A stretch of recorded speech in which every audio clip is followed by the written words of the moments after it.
Welcome to Burning Platforms, our regular look at the politics of technology brought to you by Capita's Centre of the Public Square. I'm Peter Lewis.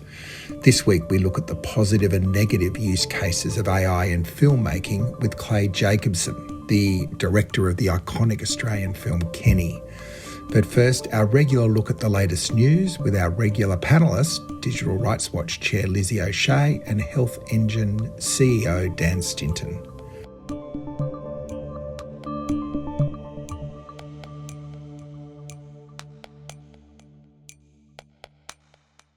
So welcome to Burning Platforms. In a week where it feels like our title has become a global mission statement, as the world teeters on the brink of whatever comes after globalisation, we'll try to make sense of truckloads of seemingly random data points, a bit like a large language model, except with humans driving.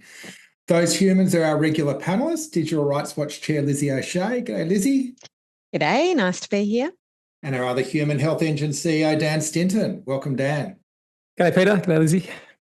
And our special guest, Jacobson, the director, writer and producer of one of the great Australian movies, Kenny, which I rewatched over the weekend and still stands up as a compelling cultural artefact. G'day, Clay. Hi, how are you? Yeah, we're looking forward to digging deep with you into the way AI is being used in cultural production, both the upsides and the concerns, and maybe some fresh takes on the broader debates about the impact of technology on art. But first, let's kick into our review of the big stories around the globe. I might kick off this week, guys, with the biggest global story of the week, month, year, and possibly millennium, the Trump tariffs and the alarming theory that the whole policy could be the work of generative AI.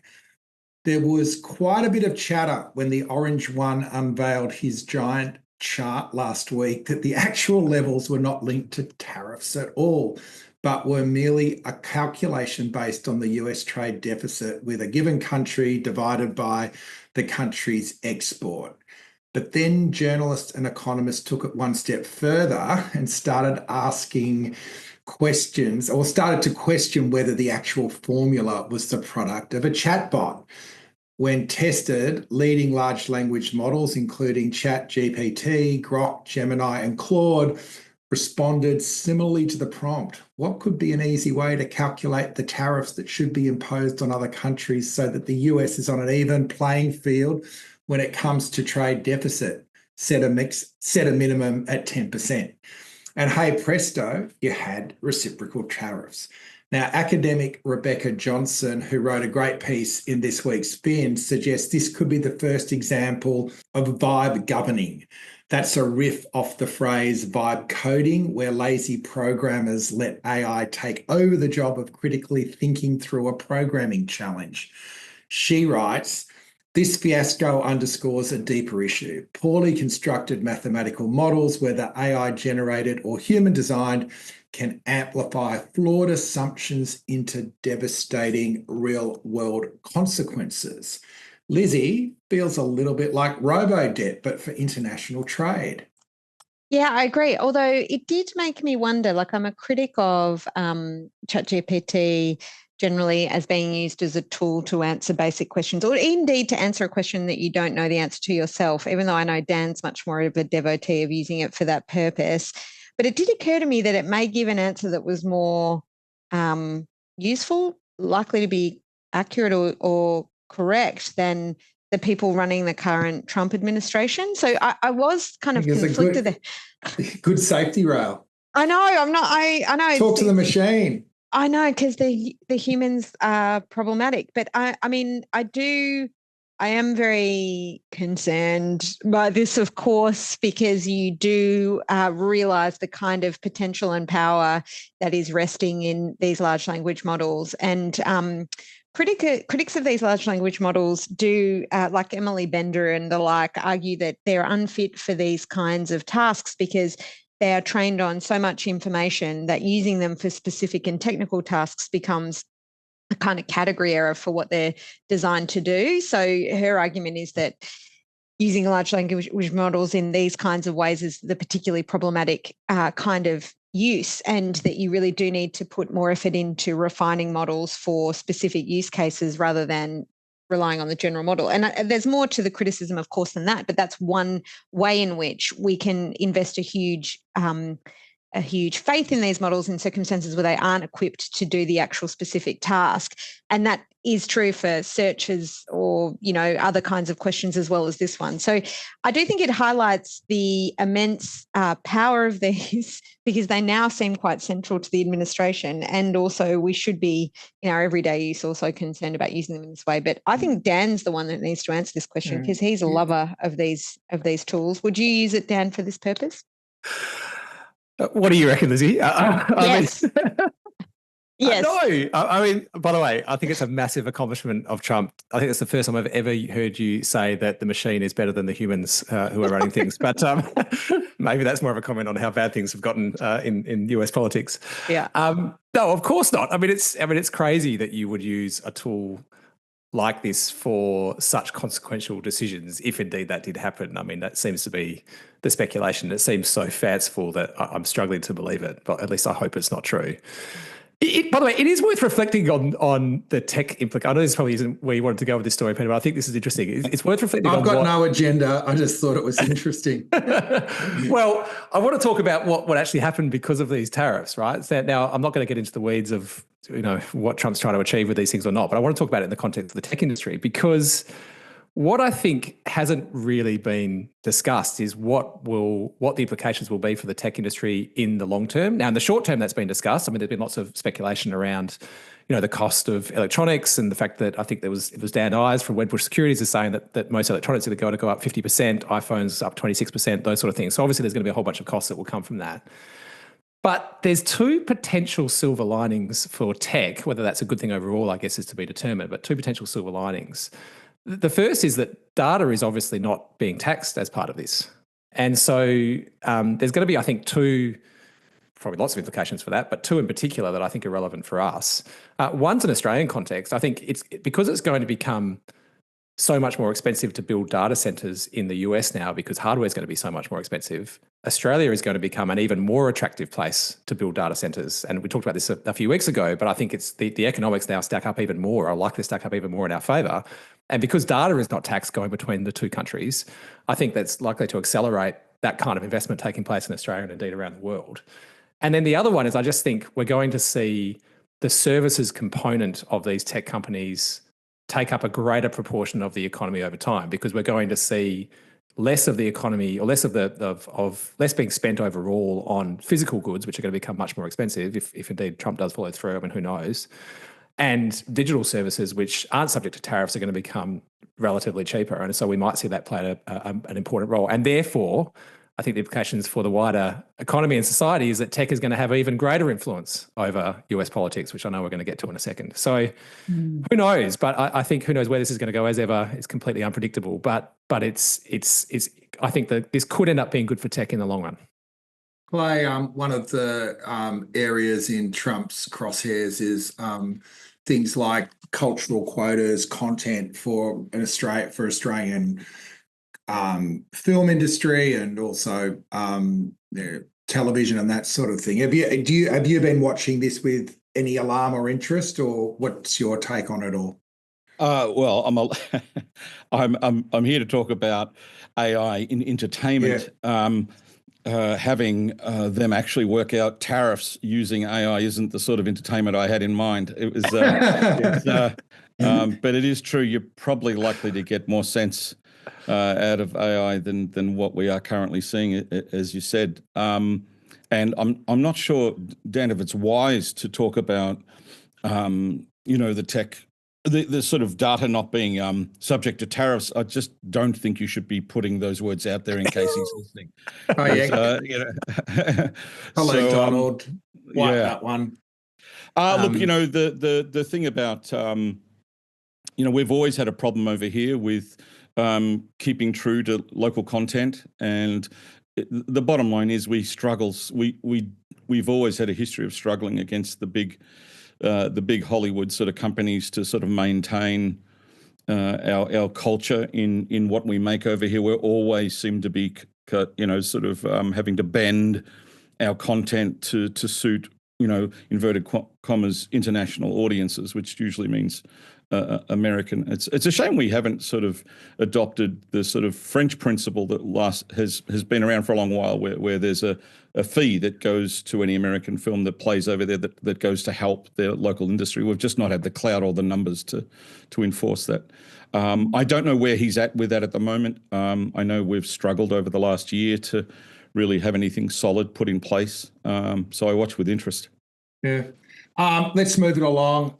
So while the Trump administration seems to be in no mood to be bailing out the global markets, there is growing speculation he might be planning to throw a lifeline to Meta's Mark Zuckerberg, whose empire was facing a forced breakup at the hands of the Fair Trade Commissioner. Do you want to tell us what this is all about, Lizzie, and why we should care? Yeah, this is an interesting situation. So the FTC has been running a case against Meta for nearly 5 years, and they had a bit of a false start, but they've largely, I think, gotten it to the point of trial, and it concerns the monopolistic power of Facebook. And the allegation essentially is that Meta, Facebook, engaged in a policy of buy or bury, so seeking to acquire competitors, or try to copy some of their tactics and therefore bury them. And I think this is interesting because there's a tension here between a bunch of Republicans who are interested in tackling big tech and using the political strength of that argument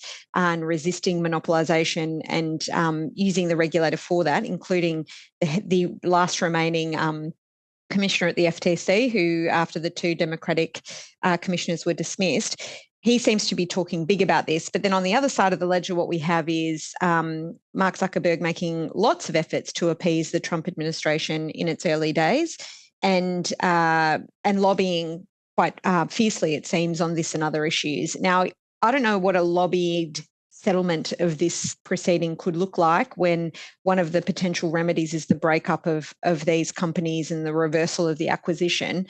But I think it would be interesting to see how this division within the Republicans kind of plays out through this case. I mean, I think these cases are critically important. Regulators get access to all sorts of information about how companies of this scale and sophistication work in ways that the public won't be able to ascertain otherwise, or even the journos with the best leads and best leaks can't necessarily paint a picture of. So it is quite important for understanding the social license of these companies to operate. As someone who litigates class actions, you know, there's plenty of class actions that come about because a regulator has brought a proceeding.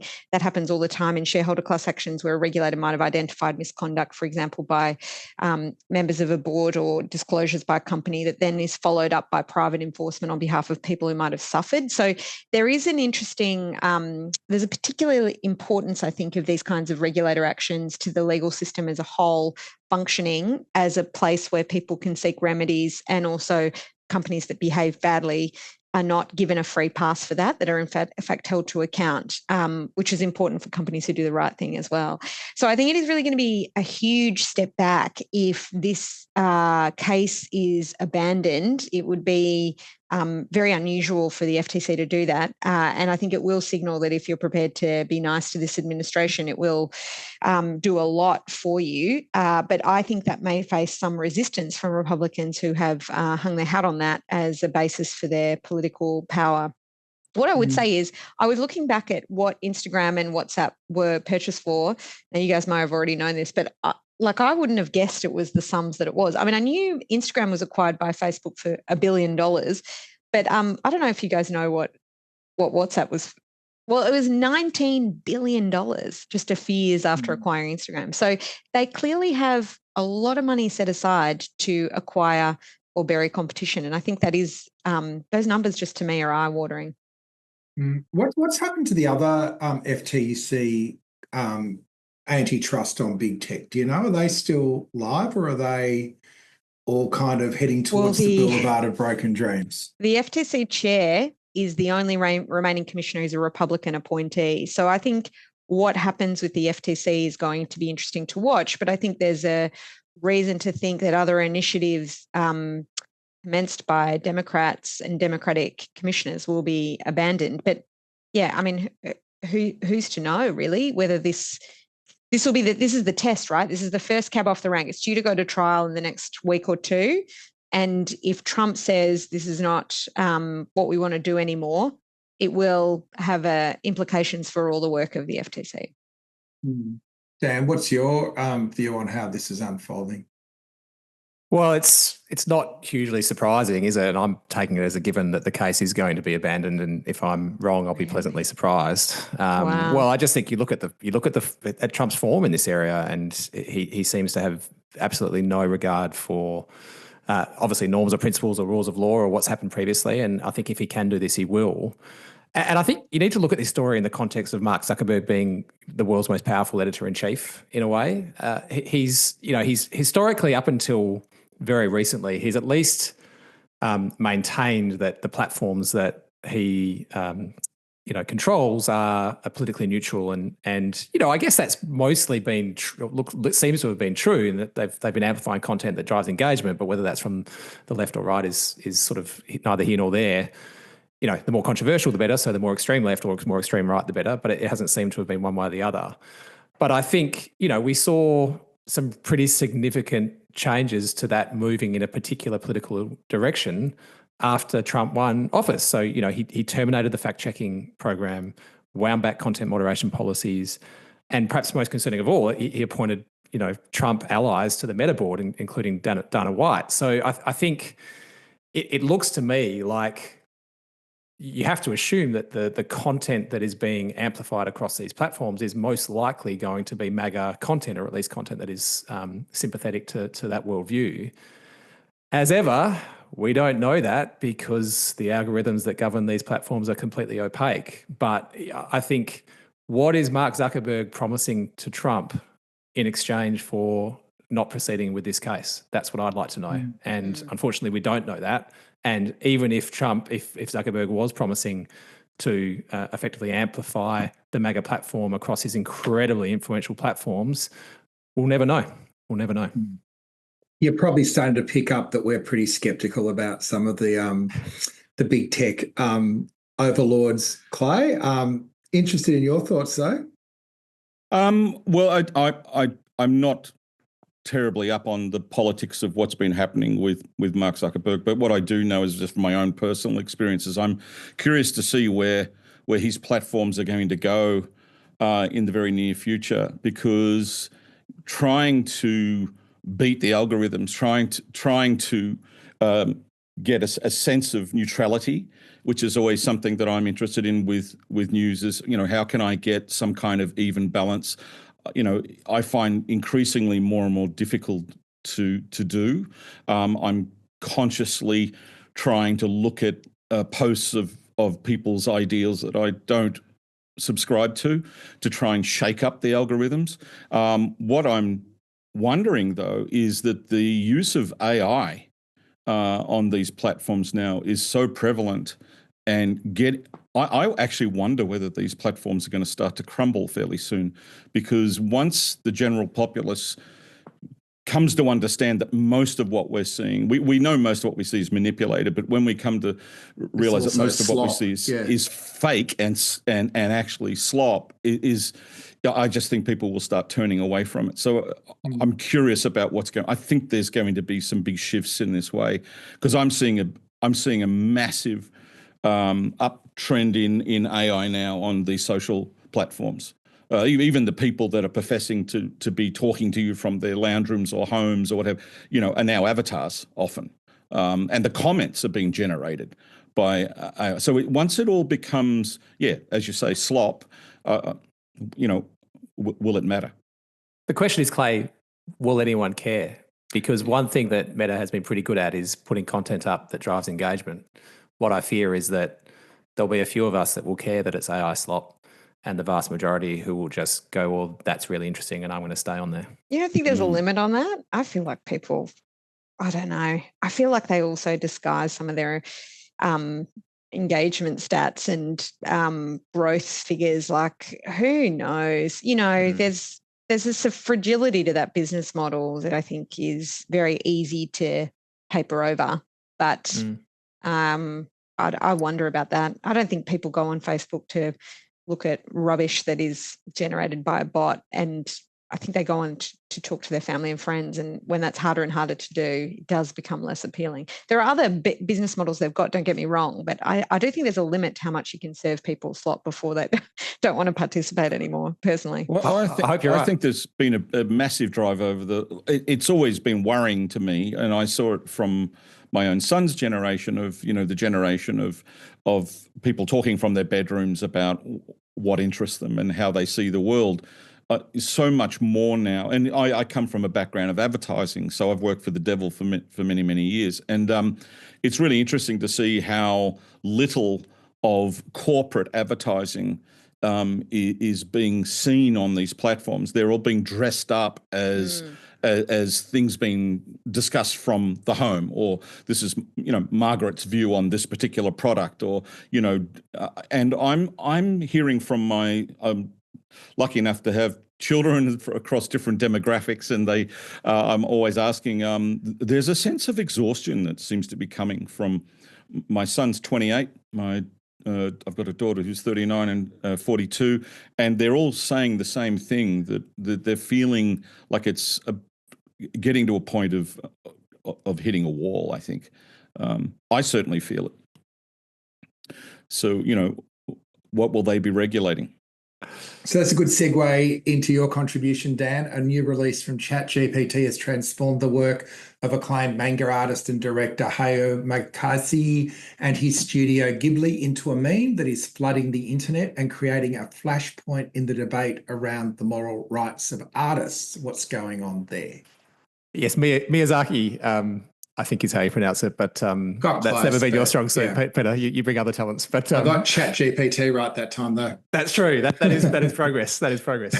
Yeah. So look, a couple of weeks ago, OpenAI released its latest image generation tool. Well, more than that, it's this latest model, GPT-4o. But it was a really substantial improvement on the image generation capabilities compared to what models we've seen previously. So there's a bunch of reasons for this, but I guess in summary, it was multimodal, so you could use text, images, and audio to create an image. Previously, there was separate engines doing that. It understood nuanced prompts much better. It recognised that people generally had 5 fingers, not 4 or 3, which is what previous ones did. And it allowed you to do what's called implanting and outplanting. So you could upload an image and say, put a cat in this image, or take a cat out, or take this person out, or whatever else.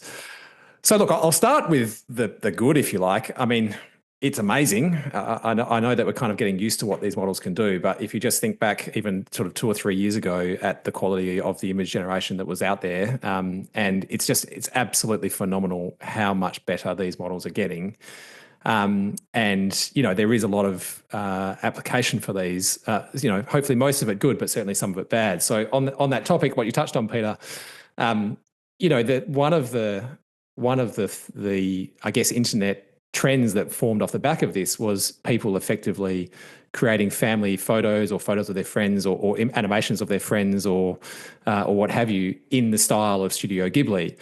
We should mention, by the way, I mean, Studio Ghibli, they're probably best known for Spirited Away, which they won an Academy Award for in 2001, My Neighbor Totoro, which is my family's favourite for what it's worth, and most recently they released The Boy and the Heron, which was critically acclaimed, but got to say, I was mostly confused by it when I saw it. I'm not sure what everyone else thinks. But anyway, so what happened is basically all over social media, you had these Studio Ghibli style images sort of taking hold. And, they were amazing. But the reason this caused a huge controversy is because Miyazaki, who was Studio Ghibli's co-founder, has been a very vocal critic of artificial intelligence and using it for art and animation.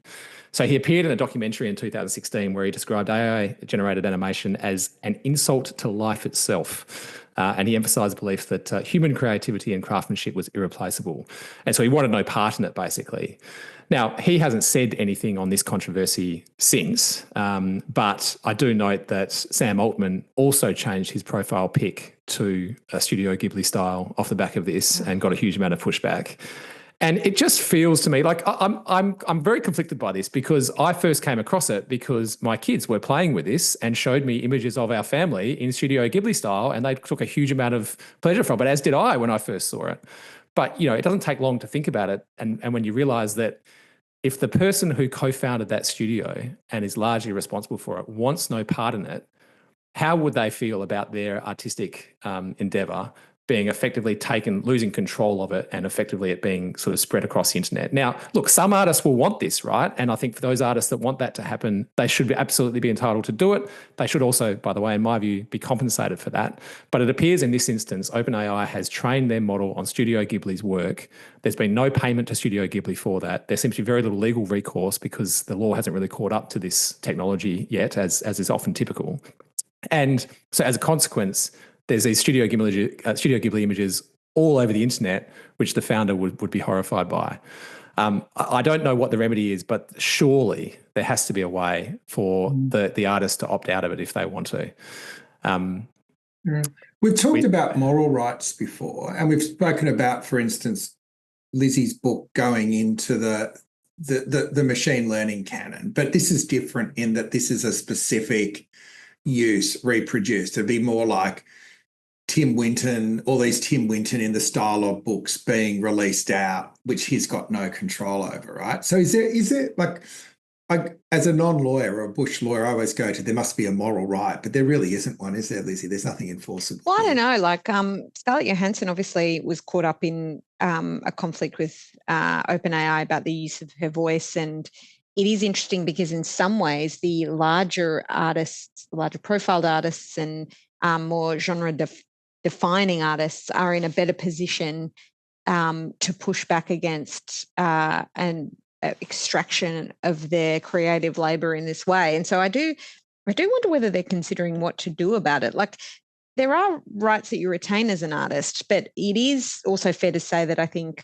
for various reasons, there's huge flaws in the copyright model that that allow certain people to make use of your rights in circumstances that don't give you as much control as you would like, or don't always prioritize the interests of the creative person. There's lots we could say about that, but I do think that I wonder about the potential to address this in some way, and that this may be the way in which it occurs. It does seem disgusting. I mean, there's a broader kind of moral problem with this, if you want to call it that anyway, because why do we flatten culture in the way that these models do? Like, why is it okay to then, make kind of pronouncements about what people will like and use at the expense of kind of diversity and new ways of creating images and culture like that? That is also my concern, that they end up being not even just kind of gatekeepers or extractors of cultural value, but also kind of shape what people claim to like or otherwise. And again, like, it's true that other gatekeepers have done this in the creative space, but the potential here is obviously much greater because of the reach. And that's what really irks me about how these platforms do this, that they end up shaping what people's cultural consumption is in a very negative and flat manner that I think we all end up losing out. Like, we've got to create the space for people who are iconoclastic to come to the fore in our creative fields. And this, I think, kind of trends in the opposite direction. I wonder if Kenny had been released 15 years later, that there wouldn't be, like, you probably were memed to death at some point, Clay, like people repurposing the images and the jokes and everything. But where do you think about this in the context of your work? Well, I haven't given it a lot of thought in terms of the work that I've done, because short of people just rocking up in overalls and being overly interested in shooters, yeah. It was the easiest dress up costume to put together for men. So we saw a lot of overweight, bearded men. I think what is troubling to me, and I think this is an old argument about,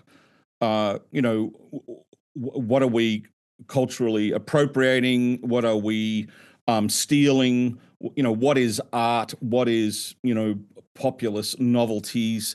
I was just thinking about when I was a kid, what was the closest thing to this? When I was thinking about the Groucho Marx glasses and nose. And remember that when we were kids, you could get I wonder if he ever got any sort of kickback from the sale of fake nose and glasses. They were a comic novelty that just drew your attention to it. But this is different because the imagery that I'm seeing from this AI is very much like, the originator's work. And it's not just paying homage, it is a direct copy of it. And I think the music industry has sort of been where we are now with all of this for a long time. So the idea of looping, borrowing tracks from, and we've all heard the stories. I come from a land down under, was heavily sort of put through the courts.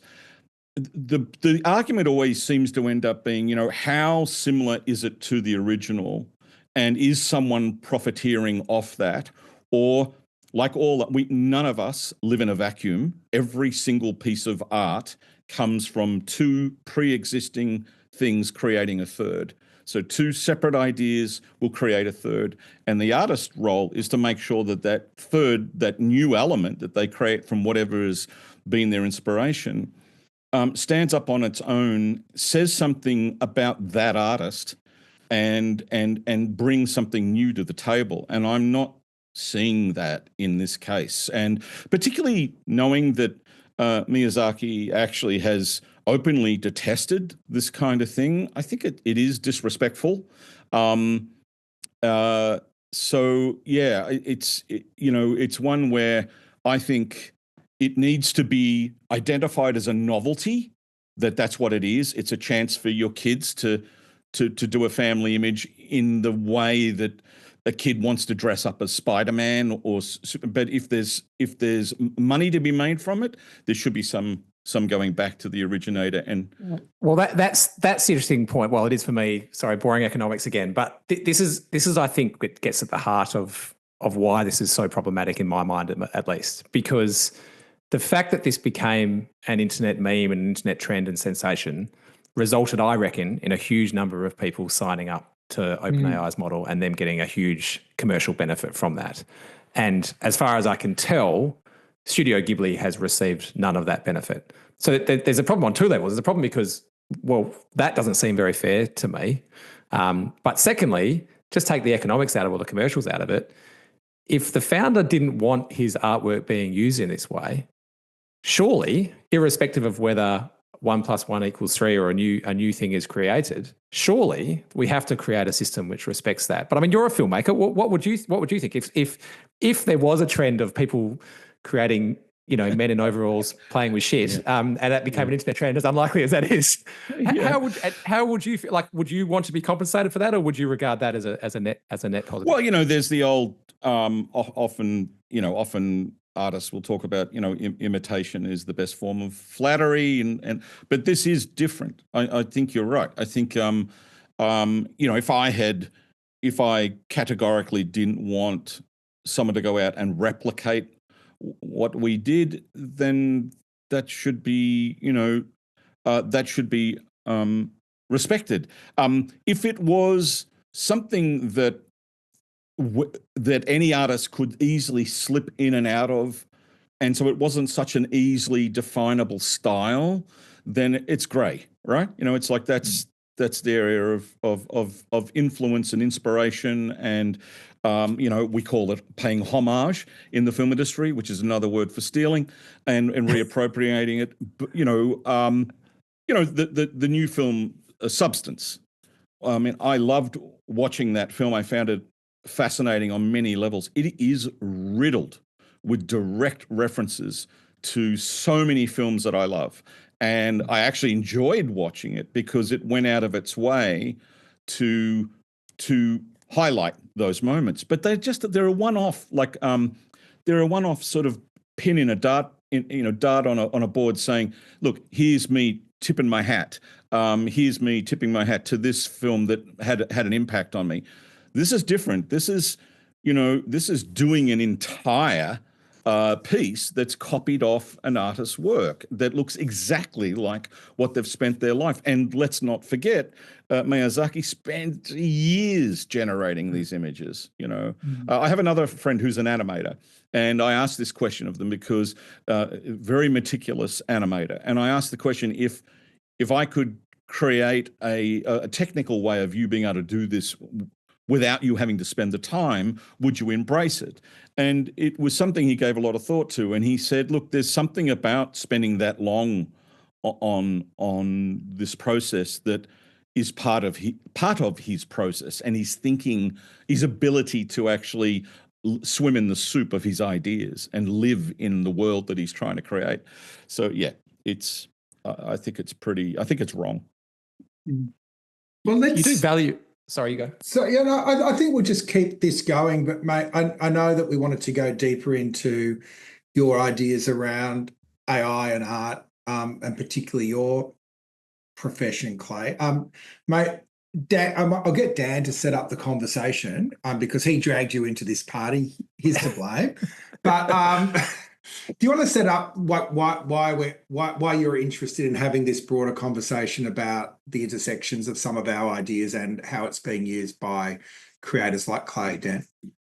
Yeah, look, we've touched on a lot of these themes in shows previously, but I guess what the Studio Ghibli controversy highlighted to me is a theme which I thought is worth exploring in more detail with a genuine artist in Clay. That's certainly not me. And that is, there's technology, and AI in particular is having such a massive implication on creative works and on the creative fields. And you're seeing that in film, which we're going to talk about, obviously in music, in visual art, in media, what have you, in books as well, right? So I guess what I'm interested in is, as a filmmaker, Clay, and we'll start here, you made a film before all of this was possible, and it was hugely successful. And you're now able to make probably that film like this, I'm guessing, at a fraction of the cost, because of these new tools being available. Now, in my mind, if you're using the tool to just create the entire works, it just loses all meaning and value. But I guess there must be a role for an artist to use these things as a tool in order to create something new. But you tell me, how do you view it? Okay, well, so there's two things here. There's the intellectual conversations that can be had, and then there's the emotional stance that I have as an artist. And I'll preface all of this by saying that the average Australian film takes between 8 and 12 years to make. And a good number of that time is dealing with gatekeepers and access to the tools and the money and the mechanisms to have your dream realized. And an interesting point of difference, I work a lot with musicians. I have one particular musician I work with a lot who did all the music on Kenny. And it used to astound me how he could ring me in the morning and tell me that he had an idea for a scene. And he said, look, I won't tell you, I'll send it to you at the end of the day. And at the end of the day, he, using all the technical tools that he had at his disposal, he was able to create something, send it to me at the end of the day. I could lay it down over the film that had taken me 4 years to make, that I was still working on. And he got a response. I, in many cases, with Richard Pleasance's music, would tear up when I heard so much of the heart of Kenny is from not only Shane's performance, but it's from Richard's music, and it's very understated. And I used to say to him, you know, my God, I had an idea 4 years ago, and I think I've still got another 2 years on it. I wish I could get to an audience quicker. So there's that aspect of AI that excites me. The blunt facts are, as I made a film shot on a domestic camera for about $527,000, paid for by a toilet company. I had been trying for many, many years in the industry to get a film up with no success. I went about it in a very maverick way with a crew of only about 3 people using this, you know, this technology that really was just starting to come into its own. And the film became, as we know, a large hit, which was a surprise to all of us. I then spent the next 20 years trying to get another film up.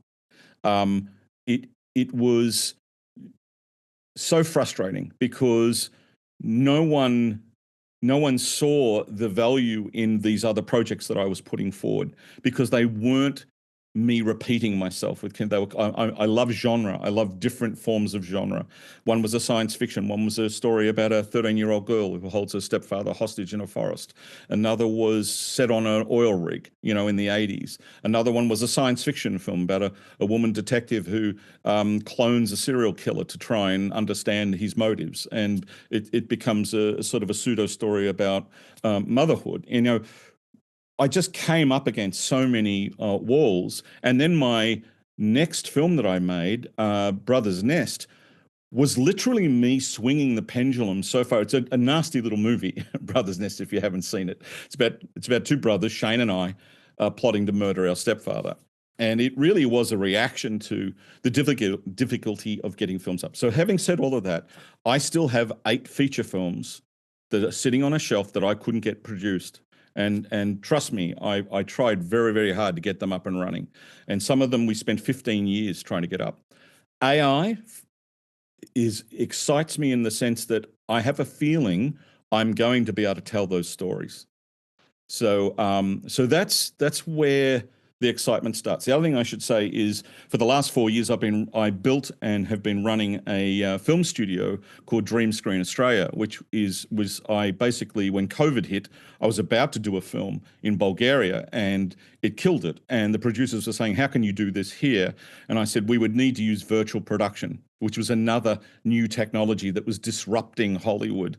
And it's how they did all the Mandalorian, and it's basically quickly just a very large television that you put an image up on, you put an actor in front of it, and with tracking systems and a whole lot of tech, you can create the illusion that someone is actually at that location without them having to be there.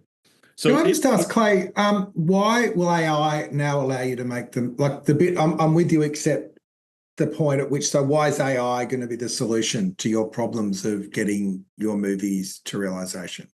Well, what I was going to just quickly say was, we had a client come in about 2 years ago who showed me the first iteration of Art Cafe, which was AI. I knew right then, when I saw him prompt in a flower pot and it created it very, very poorly, I knew right then that I probably had 2 years before this would get to a stage like most other technologies that have come along, where it would actually really have a big impact.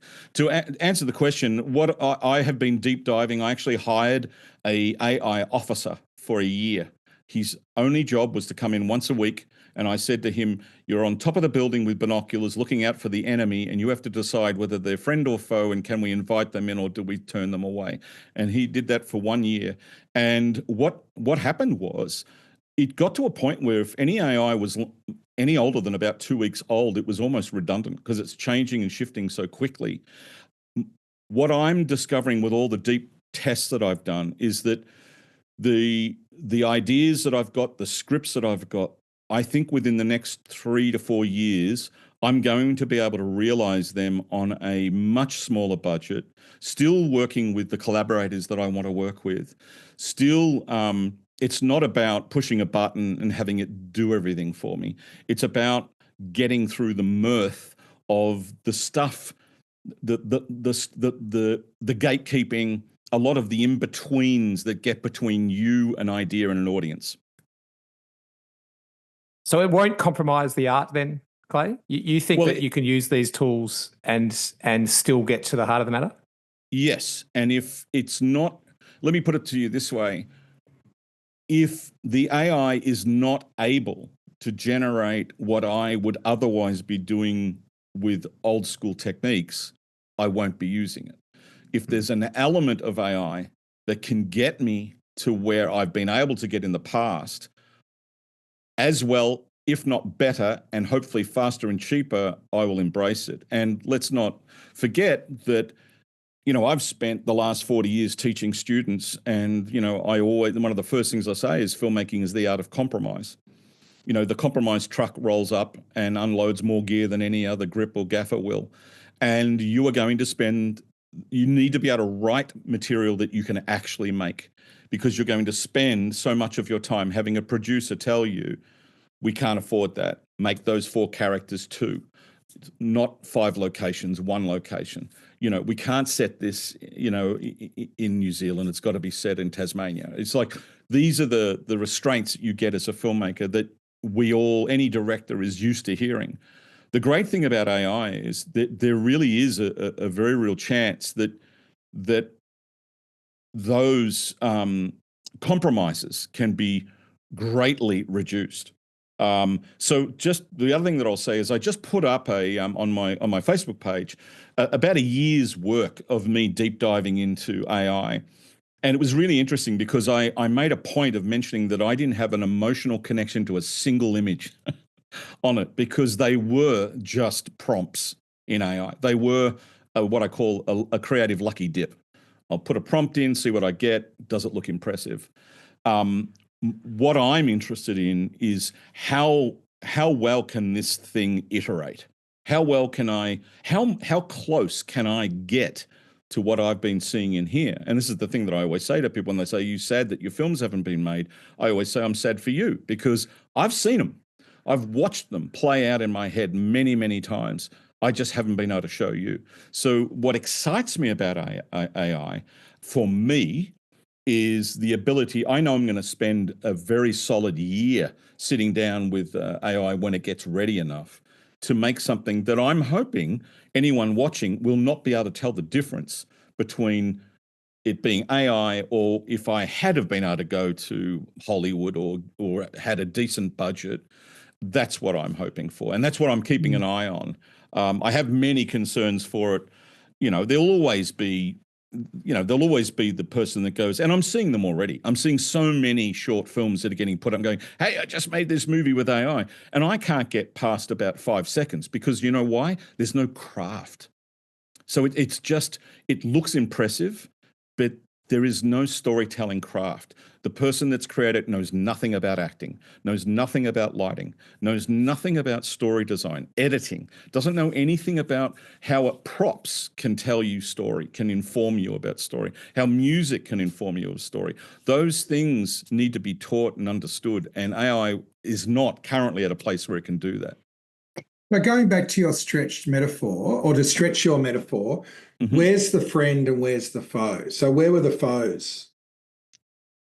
You Just mean because I like a splatter movie. No, you said you brought a guy in to be your gatekeeper and say whether the AI was friend or foe. Where were the bits right. where the AI was your foe?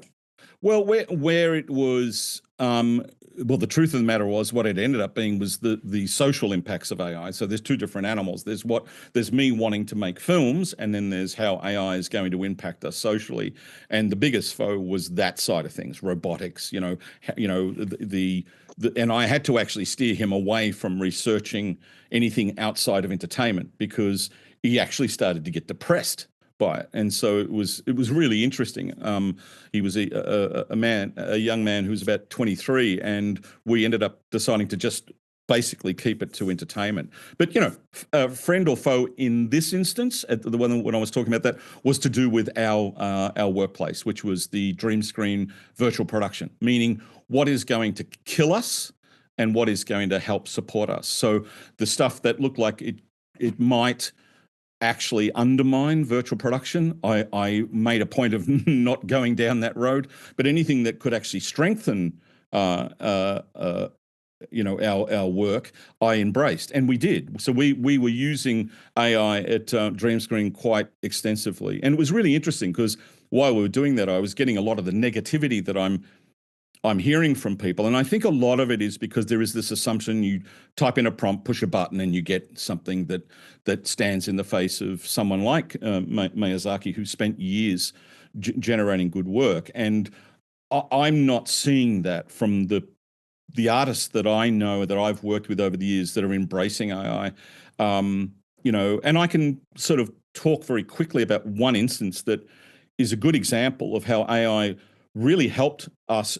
No one lost their job. We got to an end result quicker and very, very quickly. It was my brother did a roast for Paul Hogan a few years back.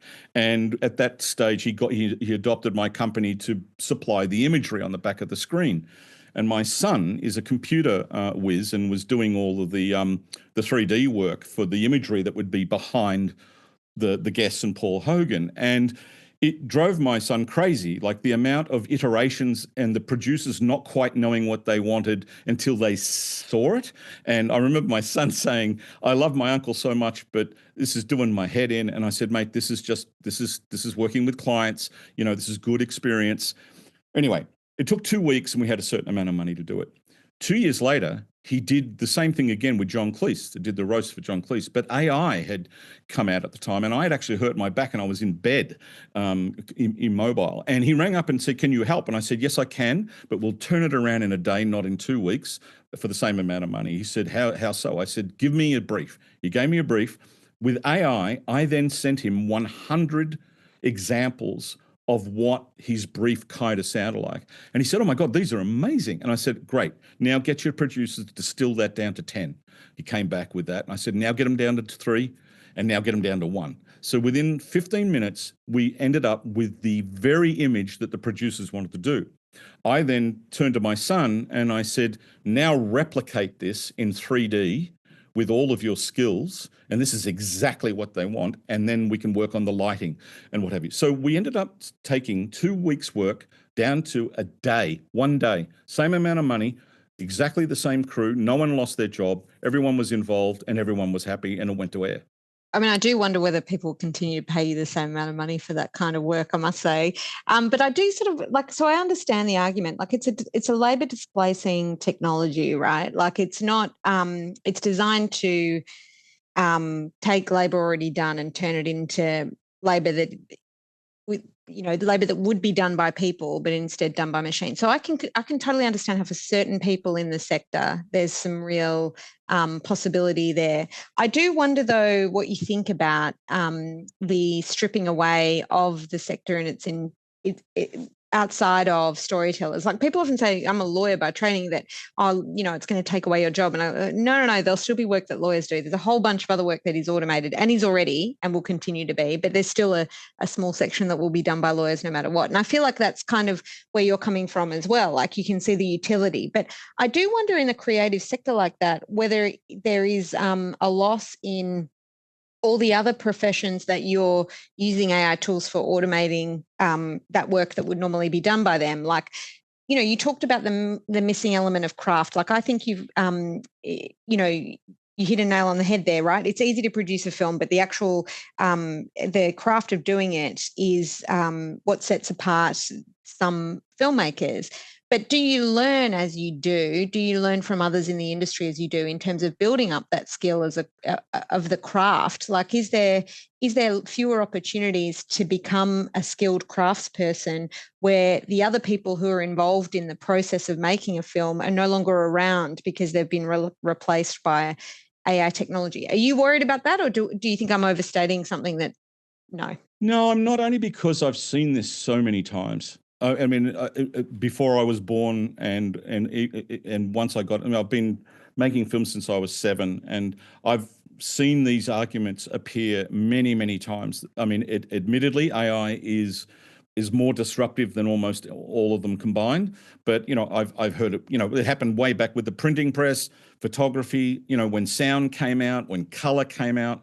Even the Steadicam, I remember all, because I've always been a very early adopter of technology. I built a Steadicam when I was 18 years old and took it out on the street with a Super 8 camera with a mate of mine. And everyone was talking about, oh my God, Steadicam is going to destroy the film industry and storytelling. Now, every film is just going to be smooth and languid, and there's going to be no rawness to it.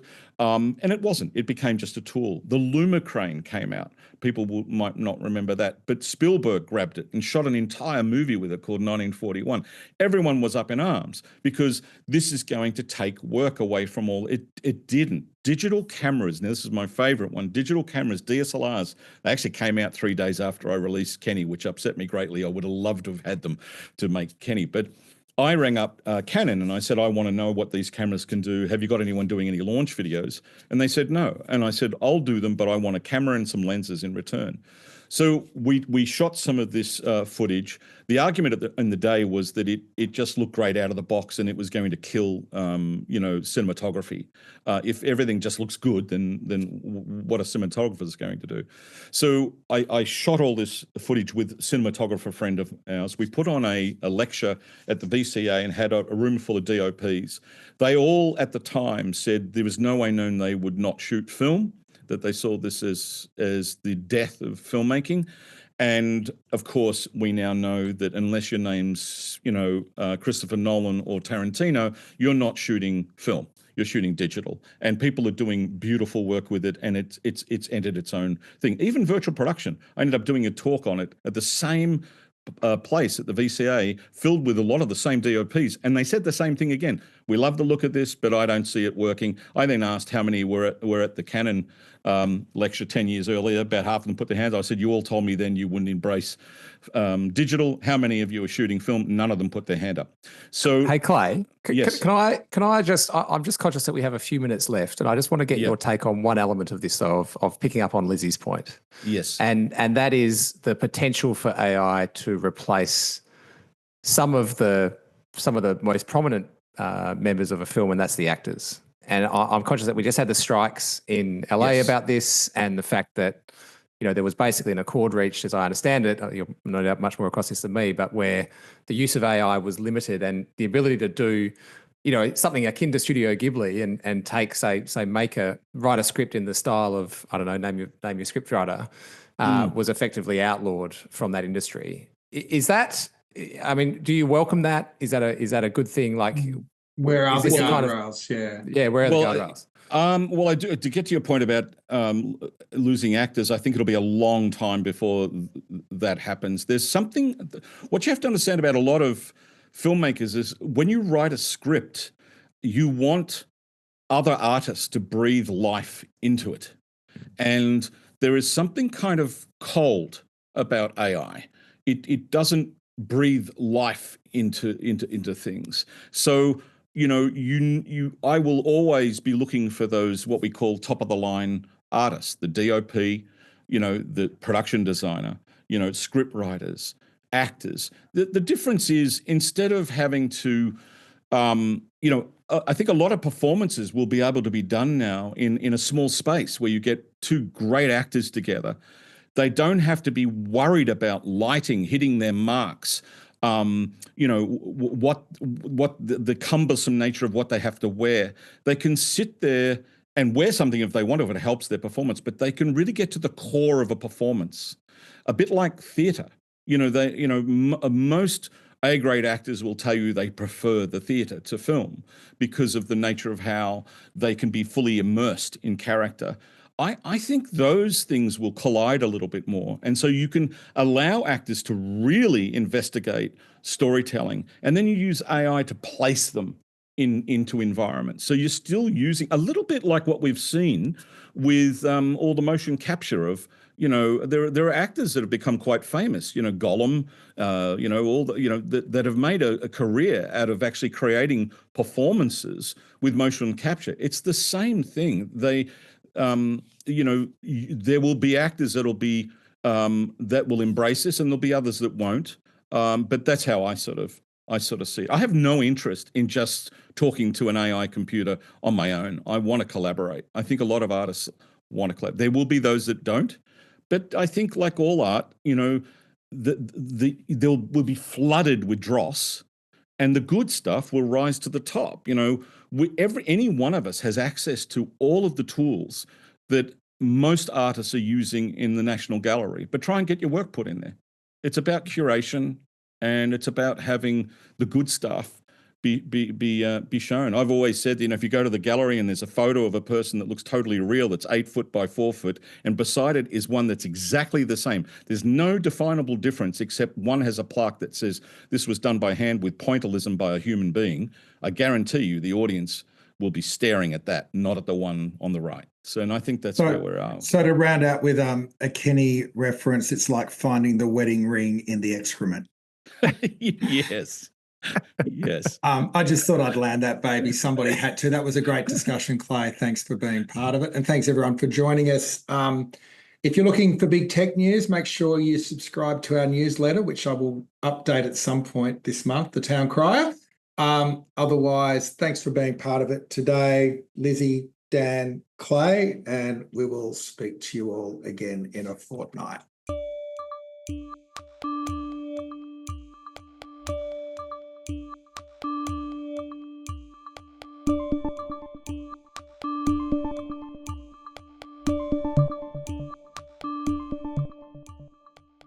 And you have been listening to Burning Platforms, recorded on April 4 and produced on Naarm land by Rebecca Connell. Talk again soon.